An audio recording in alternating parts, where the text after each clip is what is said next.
ओम शांति। एक बहुत सुंदर कहानी है कि हमारे साथ जाने वाला क्या है। हम आत्मा का परिचय देते हैं कि हमें शरीर नहीं है, हम एक आत्मा है।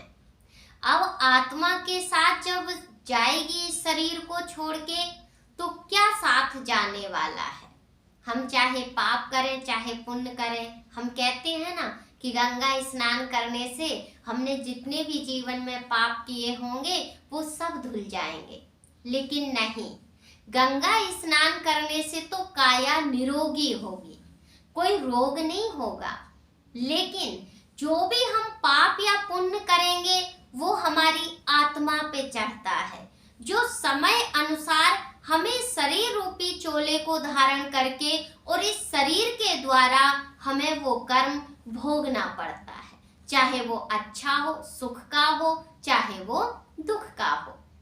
कहते हैं एक राजा था, उसके पास 3 रानियां थीं। पहली रानी को वो बहुत प्रेम करता था, जहां भी जाता था वो साथ रखता था, यानी कि उसके बिना वो रहता ही नहीं था। दूसरी रानी थी, उससे संपर्क था, बोलचाल अच्छा था, उठना बैठना था। लेकिन जो तीसरी रानी थी उससे तो और भी कम था, मिल गए तो राम राम हो गई, नहीं तो कोई बात नहीं। तो इसका मतलब क्या है? वो 3 रानियां कौन सी हैं? जो राजा पहली रानी को बहुत रखता था, दूसरी रानी को कम रखता था और तीसरी रानी को उससे भी कम रखता था।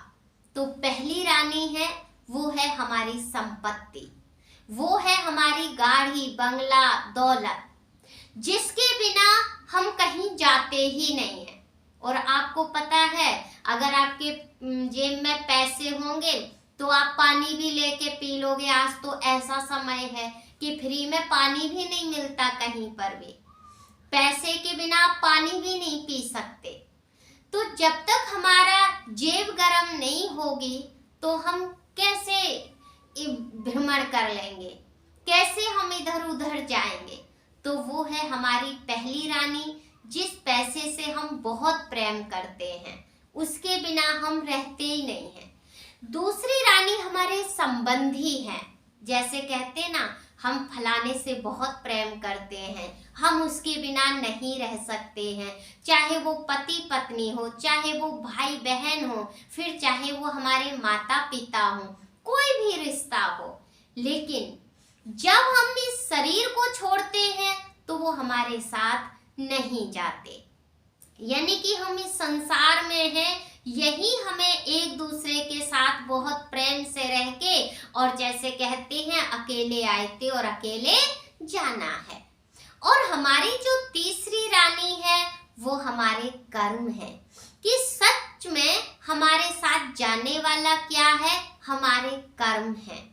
अब पहली रानी, हम जब शरीर छोड़ते हैं तो सबसे पहले सब कुछ यहाँ ही छूट जाता है।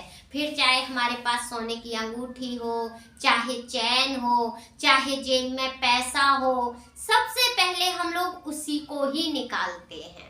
और फिर जब शरीर छूट जाता है तो बदले में हम क्या देते हैं? सफेद कफन, सिर्फ सफेद चादर उड़ा देते हैं और कहते हैं भाई हमारा और आपका इतना ही संबंध था। तो देखो, गाड़ी बंगला फैक्ट्री कंपनी सब यहाँ का यही धरा रह गया और सफेद चादर अंत में मिल गई। दूसरी रानी है वो हमारे संबंधी, कहाँ तक जाएंगे आप समझ सकते हैं। हम सब कहाँ तक जा सकते हैं? यात्रा सिर्फ शमशान तक हो सकती है। शमशान में जाके बहुत प्रेम से हम अग्निदाह देते हैं, अग्नि देते हैं, यानी कि इस 5 तत्व के शरीर को इस 5 तत्व की प्रकृति में ही विलीन करते हैं।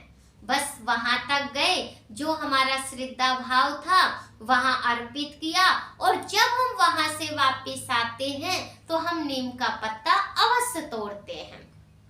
कि आज तक हमारा और आपका बहुत प्यारा रिश्ता था, बहुत मीठा संबंध था, लेकिन आज से वो संबंध कड़वा हो गया।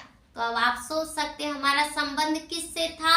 आत्मा से था, जो एक चोले को छोड़ के और दूसरे चोले के लिए वो तैयार होके और वो जाके यात्रा पे निकल गई।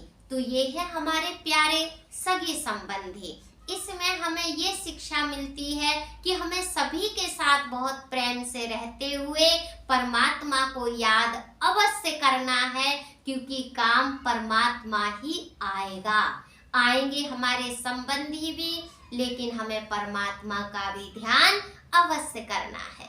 तीसरा, वो रानी कौन सी है? वो हमारे संस्कार हैं, वो हमारे विचार हैं, वो हमारे कर्म हैं, जो हमारे साथ ही जाएंगे।